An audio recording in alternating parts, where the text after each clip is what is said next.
Welcome to the 1967 Newestminster Pee Wee Seven Bellies Tour of Ontario and Quebec.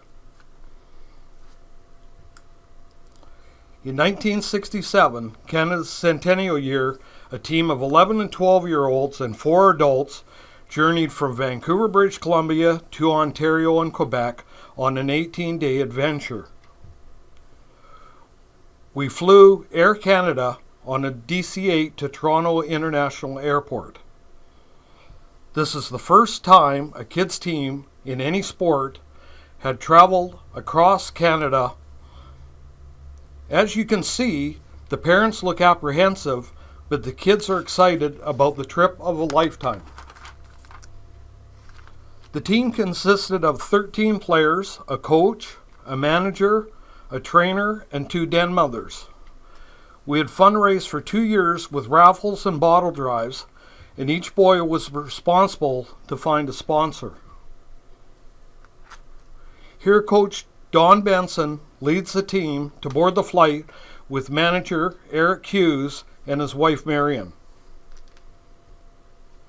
Our non-stop flight to Toronto departed under sunny skies on August 7th, 1967, in Canada's centennial year. On the observation deck, you see the parents and the siblings wishing us a safe and successful trip.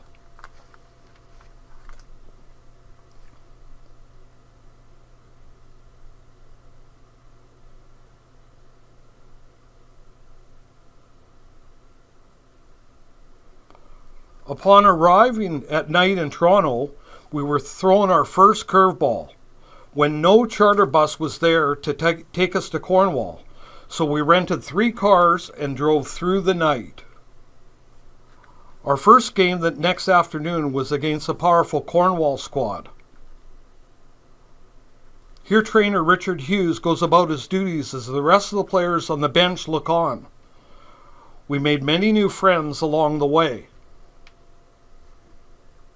Coach Don Benson presenting Salmon Belly souvenirs to the Cornwall players. After the game, we gave one of these red banners to every opponent we played against, and they in return usually gave us a trinket from their town.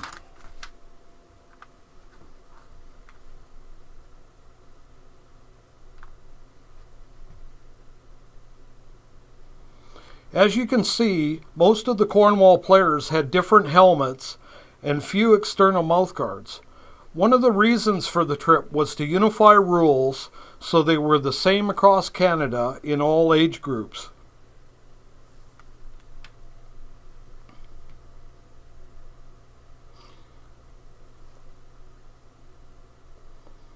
Here's the team thanking the coach, timekeepers and referees, with den mother Marion Hughes looking on.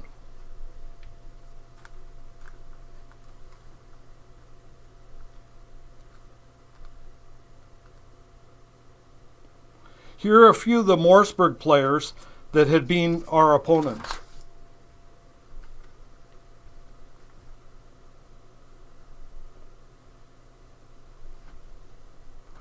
In game number 2, there had been great controversy, as there were differences in the rules of lacrosse in BC and Ontario, such as stick lengths.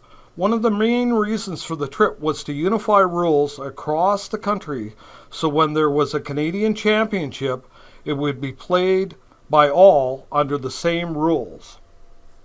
In between periods, we went outside because it was so hot and humid in the arena, especially in the dressing rooms. We had never experienced humidity like that in our lives. Captain Curtis Montgomery gives a motivational speech going into the 4th quarter, and Don Benson gives last-minute instructions.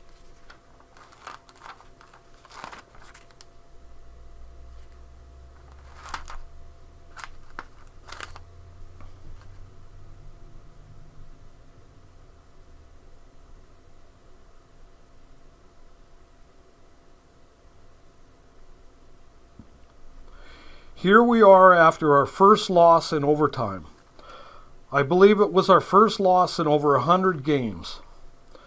The Cornwall team was jubilant. They had beat the New Westminster Pee Wee Salmon Bellies. Officials and players head to their respective dressing rooms after the game, as Junior A players prep for their home game that evening.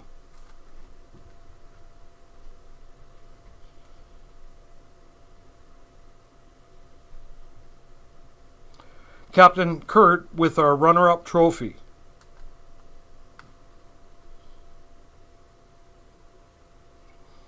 Coach Benson debriefs with the local sports reporter.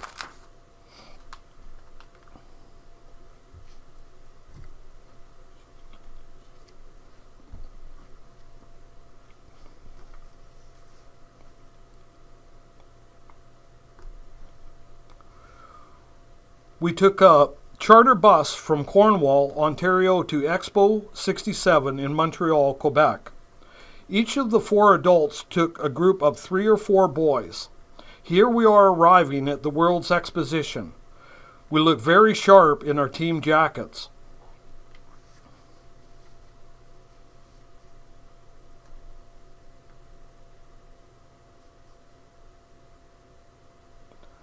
Expo 67 in Canada's centennial year hosted exhibits from countries all over the world.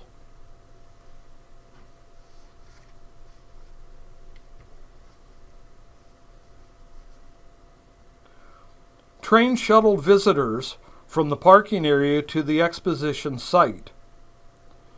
It was a real challenge for the parents to keep a group of rambunctious kids together and on the same train.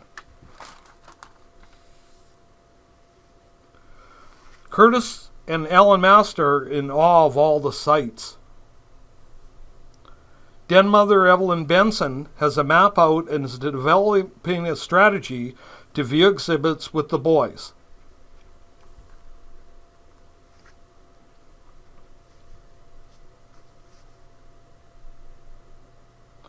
The Indian exhibit was quite elaborate, as you can see.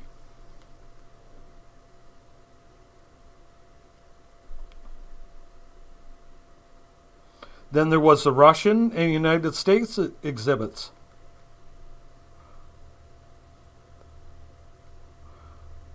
And of course the Canadian exhibit A.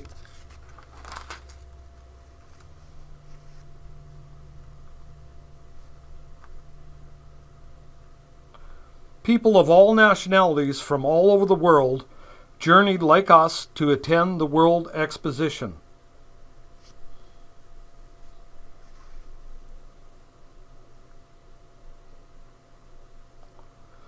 The monorail ran all over the Expo site. Rico Belusi and Joey Jameson enjoy the ride.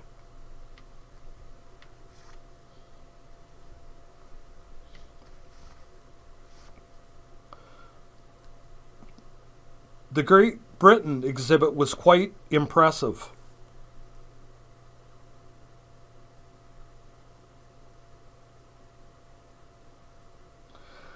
The exposition in itself was very well organized, with many modes of transportation to move visitors about. This one was day 1 of our 2-day visit to Expo. Pedicabs were a great, cheap way to see the vast exposition. Many of the different countries' exhibits were huge and could take hours to view.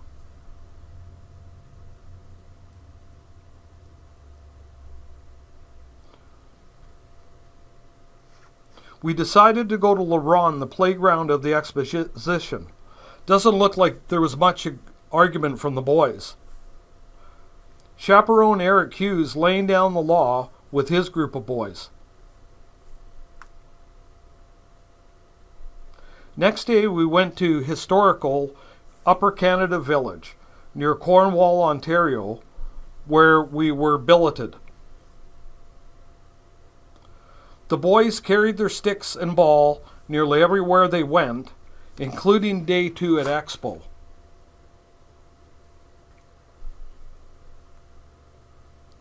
We usually stayed in groups of 4, goalie Gary Greer, Kurt Montgomery, Alan Master, and myself as an example. We played catch in pairs as we take in the historic sights.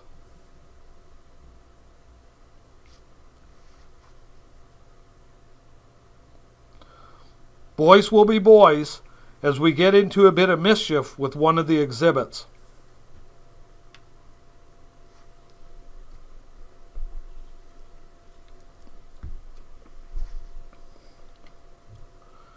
Looks like Alan Master is showing off how strong he is to the three girls looking on.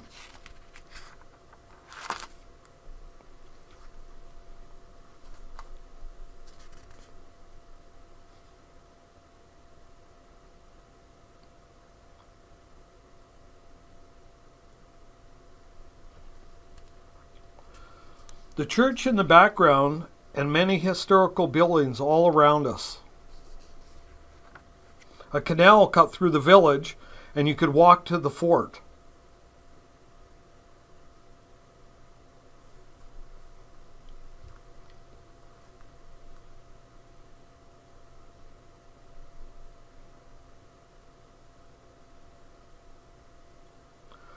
The church was the center of the village, but agriculture and livestock was also very important.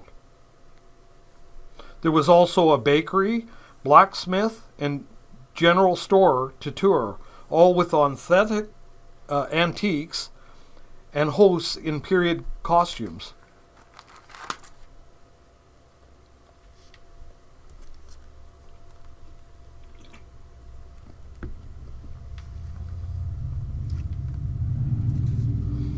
Many canyons protected the fort.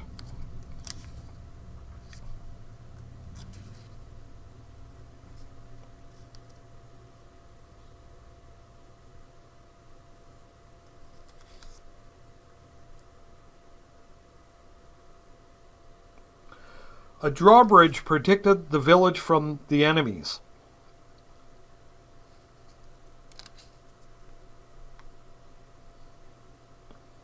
Kurt, Alan, myself, and Gary Greer continued our hike.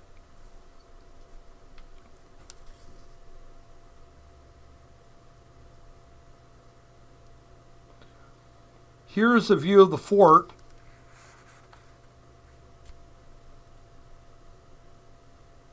and the drawbridge. In nearly every town we visited, there was an old guy that repaired lacrosse sticks, much like Gab Brown did in Westminster. I think Joey Morello is a bit homesick. You could go for a ride in a horse-drawn carriage.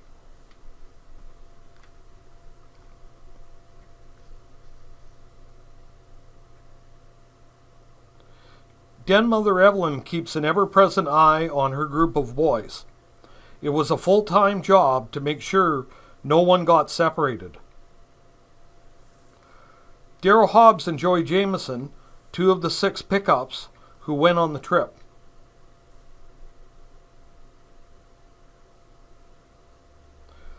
Mr. Hughes keeps an eye on a group of boys looking to get into some mischief.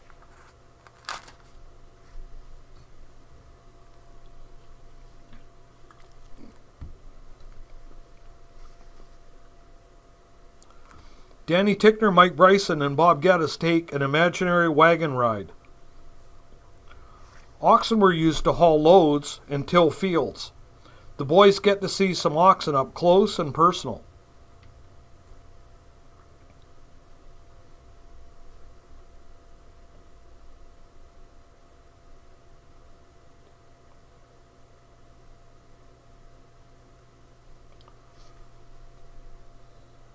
Evelyn chats with one of the many hosts that wear period authentic costumes.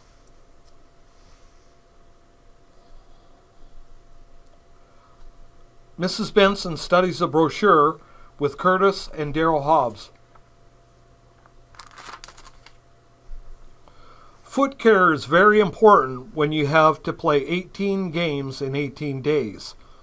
Here Evelyn sprays the boys' feet with Tinactin to help keep them cool after many kilometers of hiking to see the sights. Any athlete's foot or blisters would surely affect a player's performance.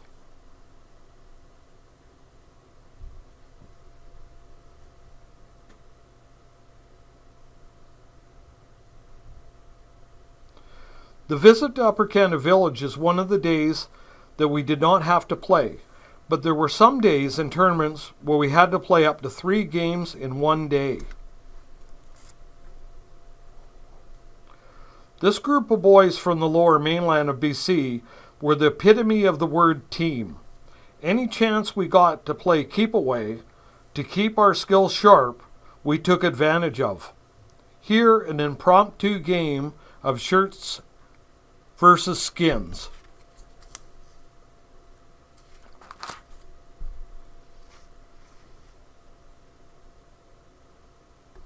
I sure wish I had some of that energy today.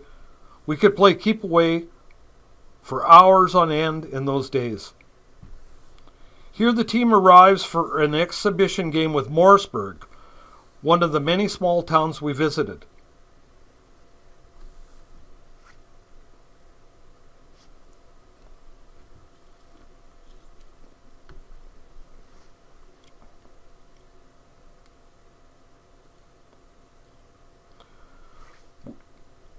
We attended Expo 67 on 2 separate days, returning to Cornwall to stay with our billets. On day 2, we spent most of the day at La Ronde, the playland of Expo. The flume log ride was the boys really enjoyed, especially on a sweltering hot day. There was never a dull moment at La Ronde, clowns, arcades, and rides. There was plenty of excitement to go around at the World's Fair. Mrs. Benson takes a much-needed time out from the blazing sun with a creative lacrosse stick umbrella and a nice cold drink. Bobby Geddes tests out a slap shot on the radar gun.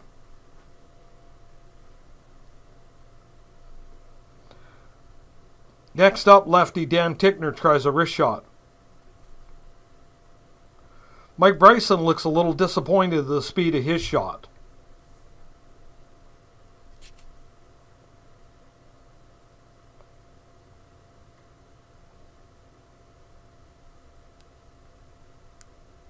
Another player tries to beat the hardest shot of the day.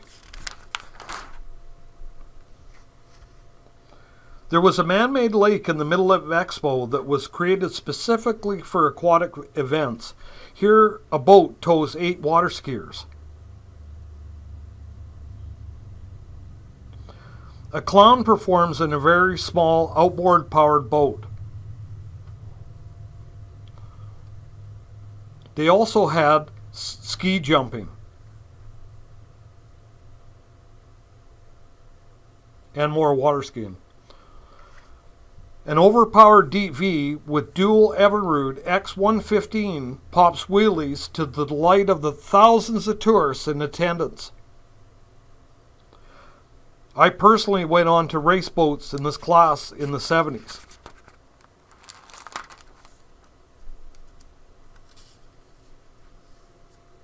Expo had everything, including barbers. Coach Benson takes time out for a nice cold beer on a hot, humid day at one of the many sidewalk cafes. I think Don was having a little trouble keeping up with the energy of his young players.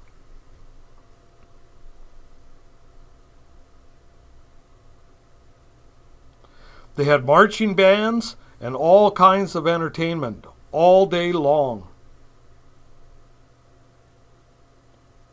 This is the couple my parents stayed with in Cornwall while they were attending Expo for those 2 days. La Spirale was a very popular ride at Expo 1967. It elevated and turned 360 degrees to give the very best bird's eye view of the site, which was a man-made island created specifically for the exposition. The panoramic view from La Spirale of the Expo site and Greater Montreal was simply breathtaking. all the bridges and infrastructure was very impressive. You could see the Expo site, the Port of Montreal, and downtown Montreal.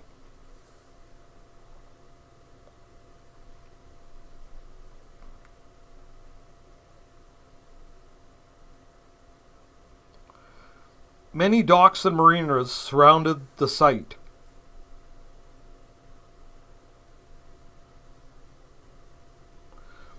La Ronde can be seen as La Spirale D elevates. Half of the team assembles at a predetermined location at a specific site and time. The chaperones had to be very careful to take head counts after every ride and viewing exposition buildings. Every few hours we would meet on the hour at an easy-to-find landmark. Then we would make new plans for the next couple of hours and where to meet. The Gyrotron was another very popular ride.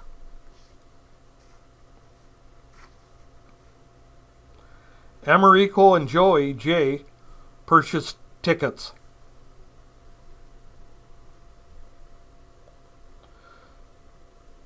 The lineups were long and it was very hot and humid. Mrs. Hughes is almost ready to get on the Gyrotron with her group.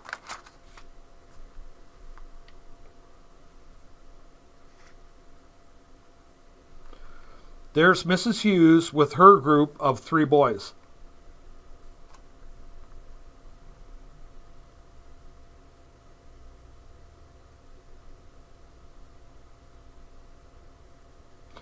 The Gyrotron gave you a moving tour of the exhibit while you sat in the comfort of your seat. It emerges at the top between the buildings for another spectacular view.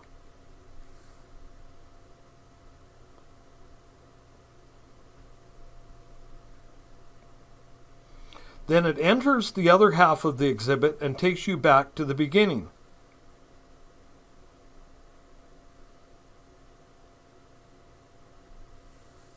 Jerry St. Jean and a very weary Mrs. Hughes exits the Gyrotron.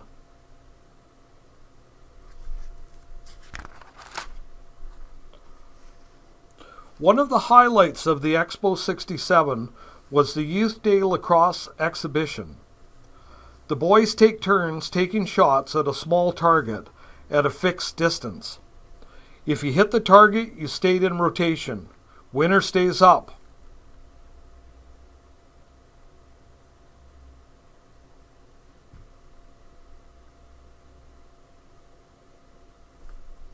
Coach Benson judges hits and misses and returns the ball to the shooter. I take my shot while the rest of the team waits for their turn. I can't remember who won with so many snipers. An Iroquois woman weaves a lacrosse stick in the traditional way on Lacrosse Day. An Iroquois craftsman carves the lacrosse stick from an aged hickory, as many intrigued visitors from all over the world look on. Meanwhile, back at the shootout finals on Lacrosse Day, as I take my shot to advance. Next up, left-hander Americo. Left-hander Alan Master looks like he missed his shot and was eliminated.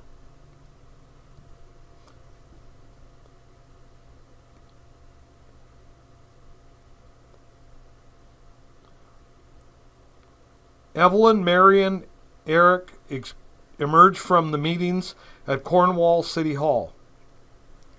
Eric chats with the local president.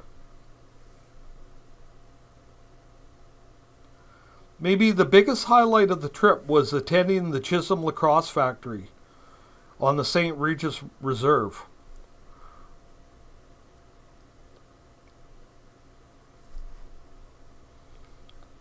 Mr. Chisholm shows Don the only part of the hickory tree that can be used in lacrosse stick production.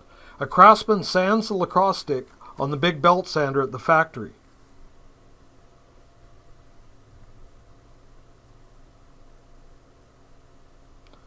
the bending of a raw piece of hickory that had already been cured for a year. They put the end in the boiling water for a certain length of time and bend it, and then secure the bend.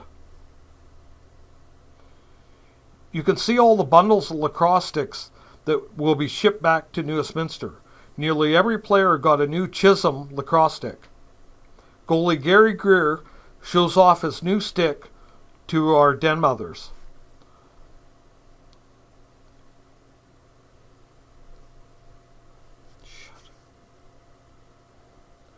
This was the other partner in the Chisholm Lacrosse Stick Company.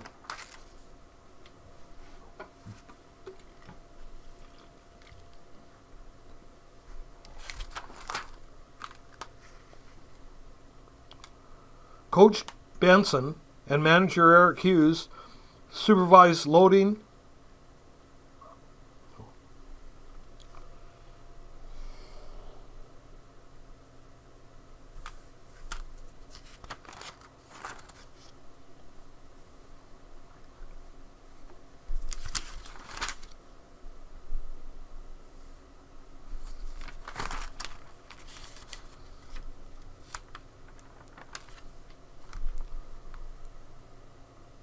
By coincidence, we ran into the grave of Simon Fraser, first white man to discover the Fraser River, at a beautiful church near Cornwall, Ontario.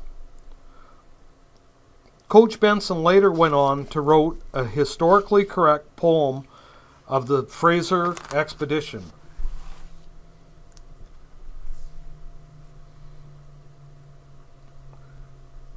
Here we are on the charter bus to Rexdale, a suburb of Toronto.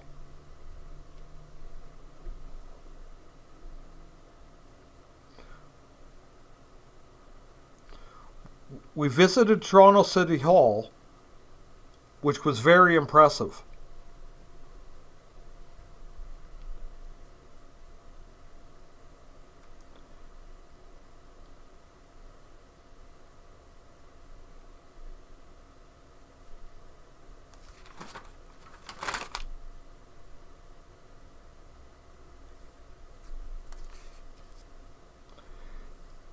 Every town we visited, we were sure to visit the best sites.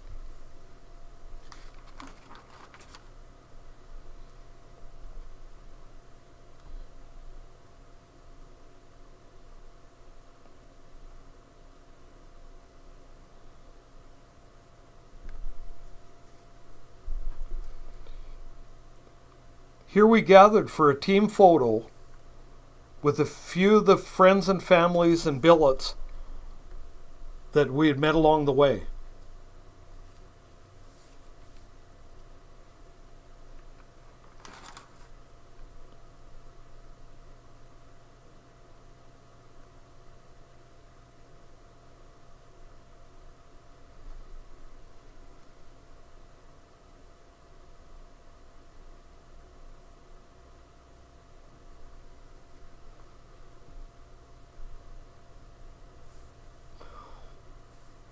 One of the highlights besides Expo was a visit to the Maple Leaf Gardens, home of the NHL Maple Leafs.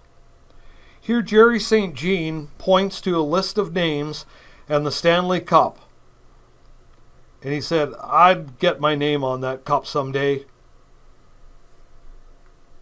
Owner Harold Bellard had read in the newspaper that the Pee-wees were in town and invited us down the gardens for a tour. We took the subway around Greater Toronto, and Mr. Hughes keeps a wary eye out for the stragglers. Next stop was the Canadian Sports Hall of Fame.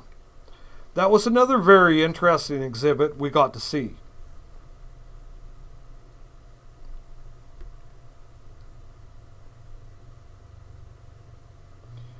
Here's Mrs. Benson checking out the trophies for an upcoming tournament.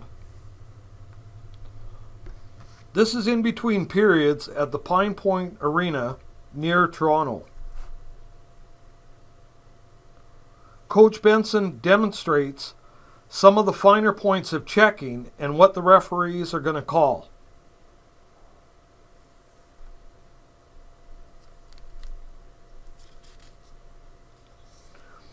Coach Benson was always communicating with the local sports reporters.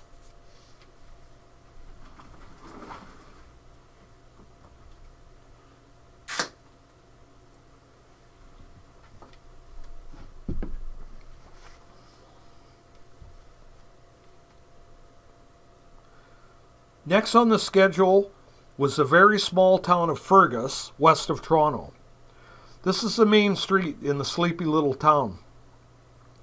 They gave us a parade in convertibles, and we played the local team in a dirt floor arena. One of the local sites was the abandoned quarry. It was a hot day, and the boys wanted to swim, but the chaperones said no way. And it was really nice with crystal clear fresh water and high cliffs from which to dive. Here's one of the locals taking the plunge. All the team cheering, but thinking they could be the best diver.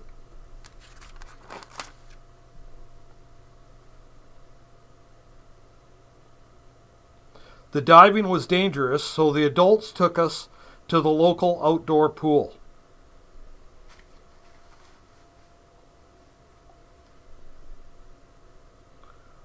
Mark doing a cannonball, and Ivan the Terrible with a nice dive off the high board.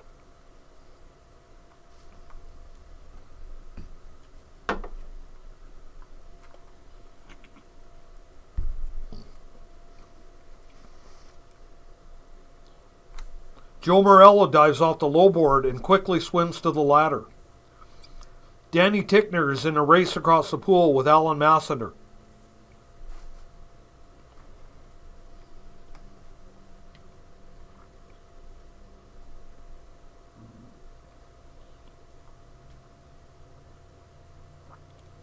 Trainer Richard Hughes is a little hesitant on the low diving board.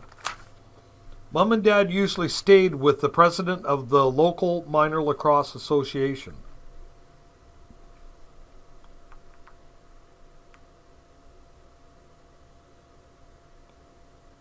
This is the dirt floor arena in Fergus. We assembled here the next morning after staying with the billets.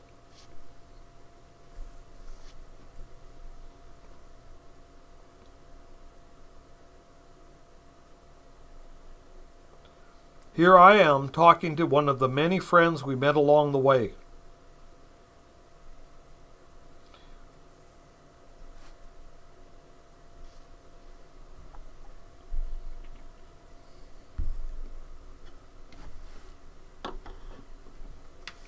Here are the representatives of the next association that we were going to visit.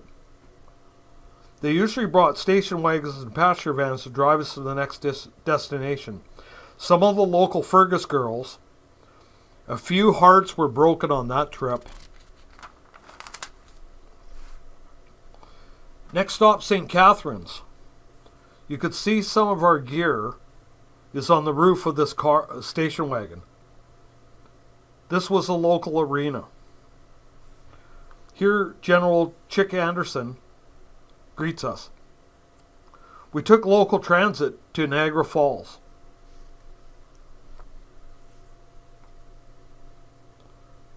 Jerry, Jackie, and Richard settle in for the bus ride.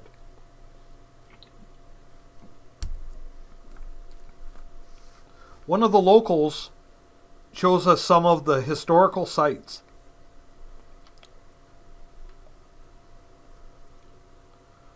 Next stop, the world-famous Niagara Falls.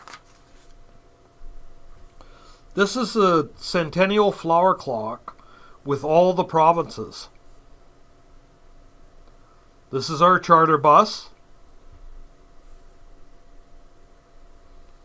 There's British Columbia at 6 o'clock.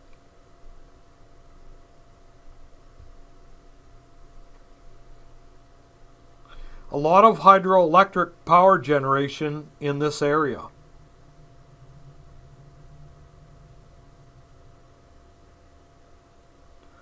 Here's one of the many dams in the area.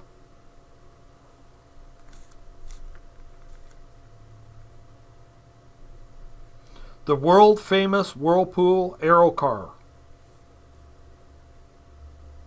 What a view of the falls from the tram. The team gathers around the famous Hills Barrel, who braved the falls in 1949. Coach Benson points out a few of the sights to a young Jackie Fulton.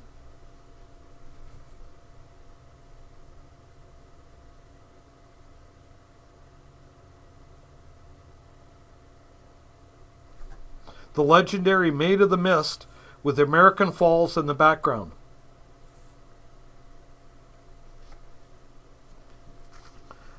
Ellen Master and Jackie are in awe with the power of the falls. The falls roar and there's a continuous mist in the area. Also, there is usually a continuous rainbow around the falls. It was a truly awe-inspiring.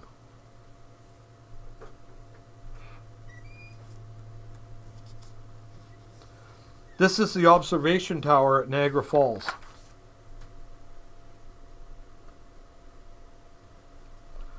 One of the locals shows us points of interest.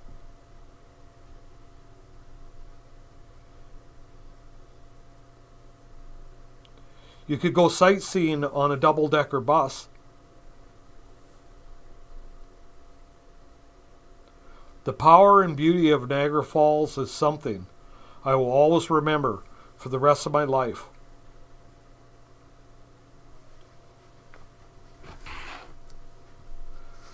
Tourists come from all over the world to view the falls.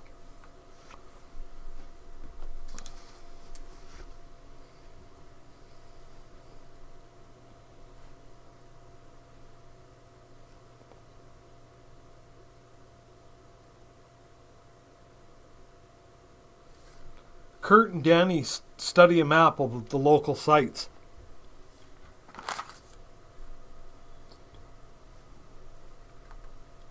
We spent most of the day at the famous Niagara Falls. Many days were spent sightseeing and we did not have to play. But other days we had to play up to 3 games in one day. It was nice to have days off without the pressure and stress of having to compete.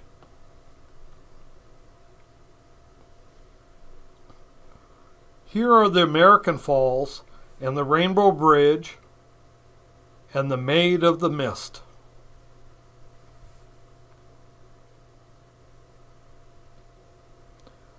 Next was the Welland Canal, which helped ships get by the Niagara Gorge.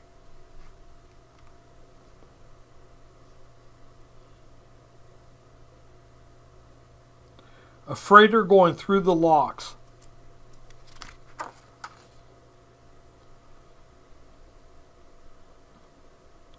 There was never a dull moment on the trip, and there was always some interesting sights to see or facts to learn about. By coincidence, the Poseidon was traversing the locks, which was later turned into a major motion picture, one of the many lift bridges along the canal. The freighters had to travel through many different types of bridges along the route. Looking back on the trip, it was very educational and left me with a lot of interesting facts and knowledge.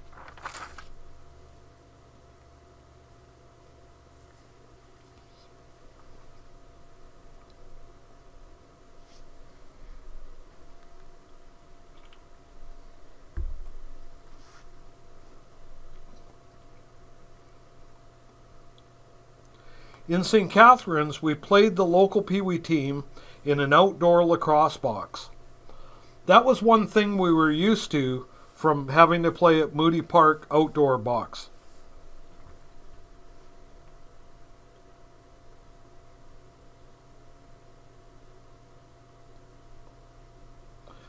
That helmet's a blast from the past.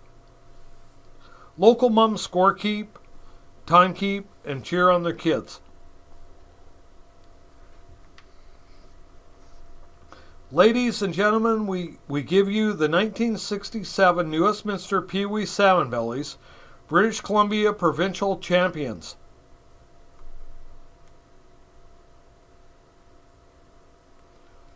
Here we are warming up before yet another big game against St. Catharines.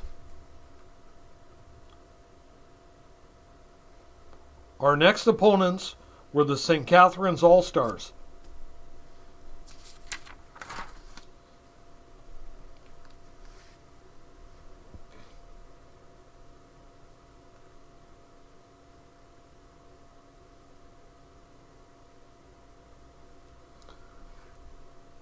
The St. Catharines Spartans were one of the top Pee Wee teams in Ontario, and everywhere we went, they wanted to say they beat the newest Minster Pee Wee Salmon Bellies. But we did not like losing.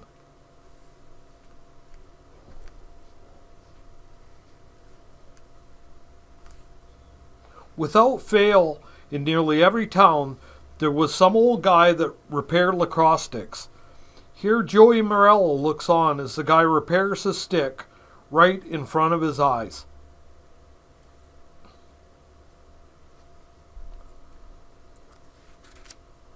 The next stop was Port Credit Arena, which is a part of Greater Toronto.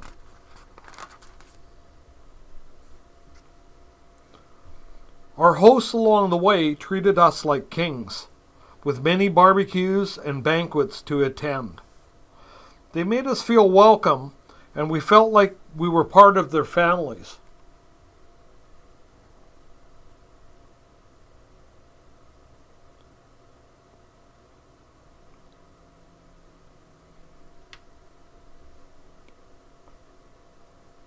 Next stop, Oshawa, home of the legendary Oshawa Green Gaels.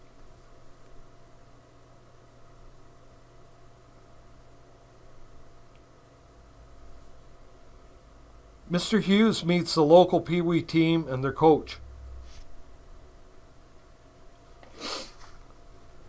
While in Oshawa, we visited the National Stud Farm, where Triple Crown winner Northern Dancer resided.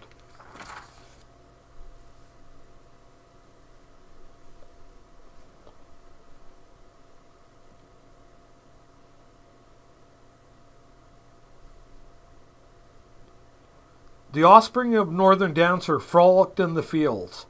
Any of these young horses could be worth many millions of dollars in the future.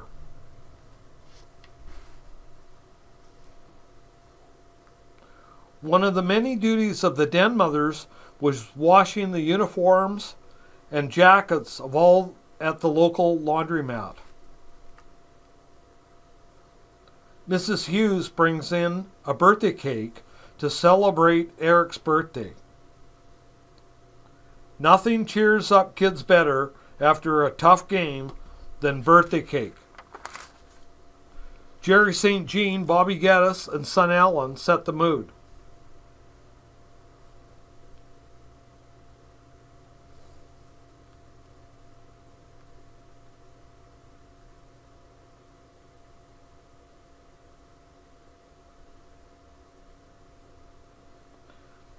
Captain Kurt wolfs down his cake.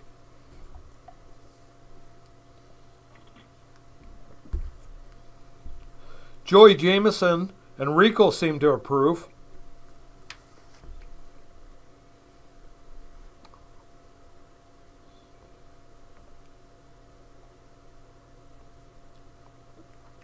The Oshawa Junior Green Gaels had beat our Junior Salmon Bellies 4 years straight to have a Minto Cup dynasty coached by Jim Bishop.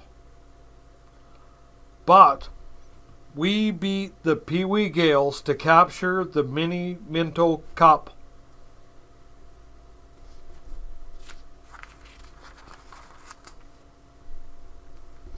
The boys celebrate taking imaginary drinks of champagne from the mini Minto Cup. Everything is teamwork, even figuring out who gets to hoist the cup and having a celebratory drink.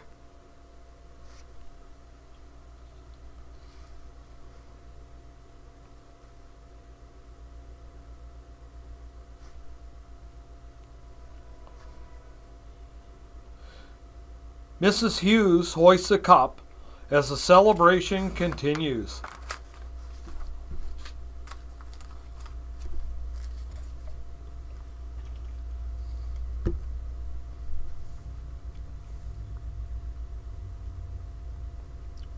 Rico, always a joker, takes on general manager Chick Anderson in a pretend parking lot fight.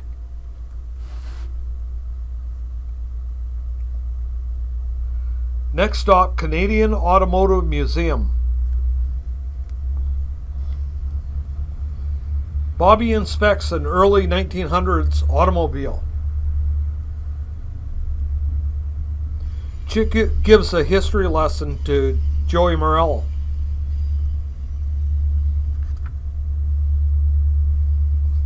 Don gives young Ivan a history lesson. There were some amazing historical cars in this world-famous museum.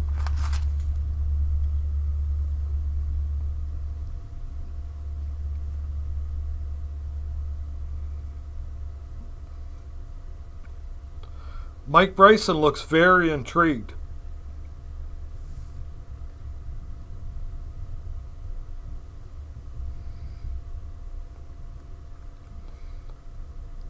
Curtis in his paisley shirts checks out the wheels.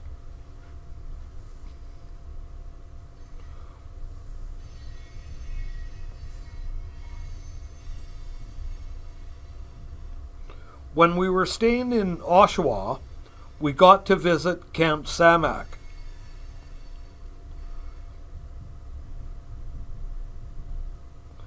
We got to spend the day off at the camp swimming and canoeing.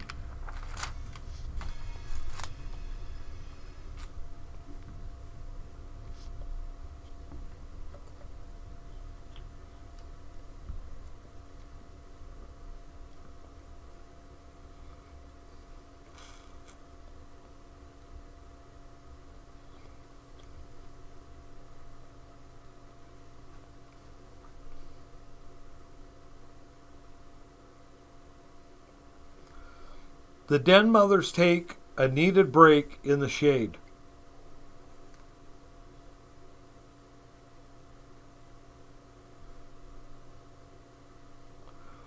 The boys wish they had brought more fishing tackle.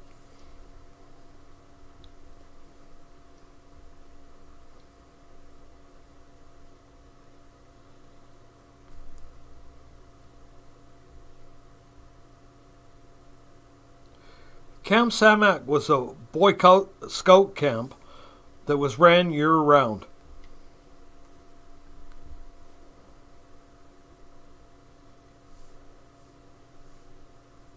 But if there was ever a chance to get an impromptu game of keep away, it was game on. Danny and Mike had the catch of the day. Hot dogs and hamburgers with corn on the cob.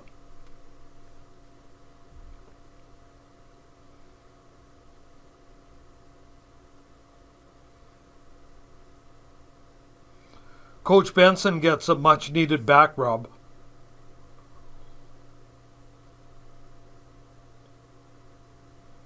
It was a great day off.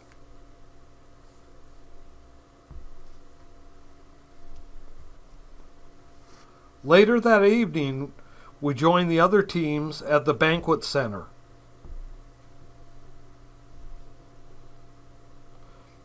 You can see the green jackets of the Oshawa team. A lot of the friends we had made along the way were there.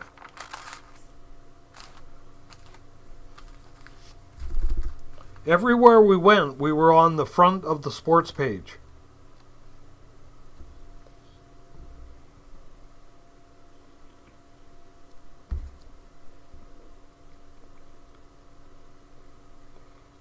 All the Canadian Lacrosse Association executives gave a speech. Coach Don Benson, my dad, went on to be on the Canadian Lacrosse Association Executive for Canada. Next stop, Peterborough, Canadian Pee Wee Championships.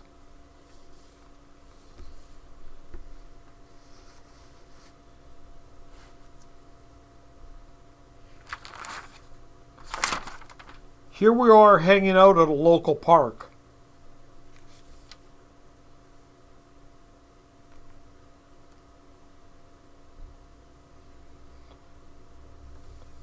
Of course, Rico has to always be the center of attention.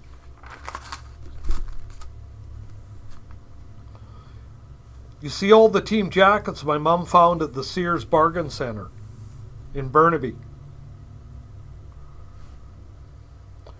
Friends we had along the way came to support us in the Canadian Championships. In the final day, they chanted, "Let's go BC!"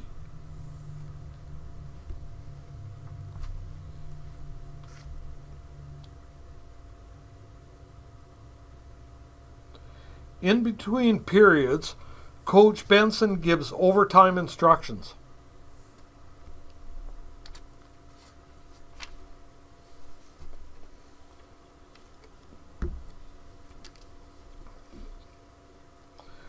We ended up having to stay at the infamous Queen's Hotel.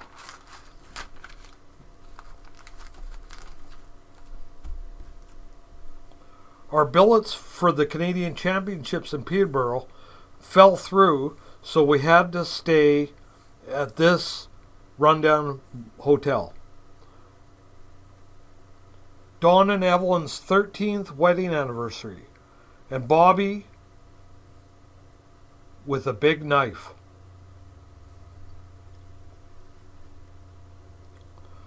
The next day we found a better motel farther out of town.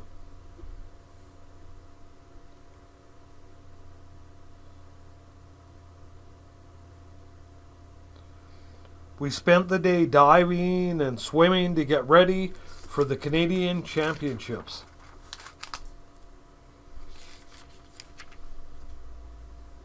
This motel was a lot better than the Queen's Hotel. We got to have fun in the pool between games, and it was a full-time job for the adults to keep tabs on all the team members.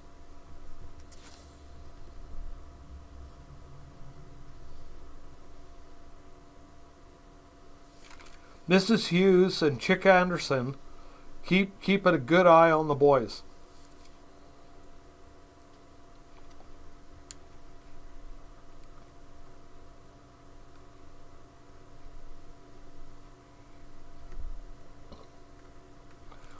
At a local lake, we got to go for a ride on a 3-man craft powered by a Mercury 20 horse power engine. One thing I did notice is that we didn't wear life jackets. Everywhere we went on our trip, we had great experience and met many people. We had one adventure after another, and there was never a dull moment. We had a chance to do a lot of amazing things on this trip.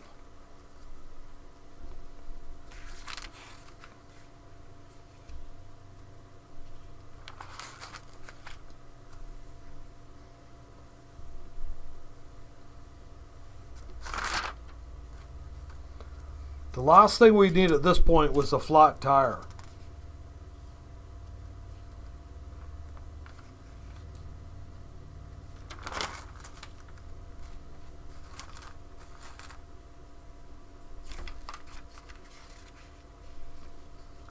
We left at dawn on the last day for our journey home. We were so glad to be home after an epic trip. We came back feeling like we were champions. We had done something that had never been done before. We played 18 games in 18 days to only lose 2 in sudden death overtime, and that is a record to be proud of. All the parents were there to greet us, and it was so good to be home. It all started out as an idea for a kids' Pee-wee lacrosse team to journey back to Ontario and Quebec in the centennial year to see how they measure up against kids the same age from back east. These are the Pioneer Peewees, a group of 11 and 12-year-olds from Westminster that shows that kids could travel across Canada to compete in a Canadian championship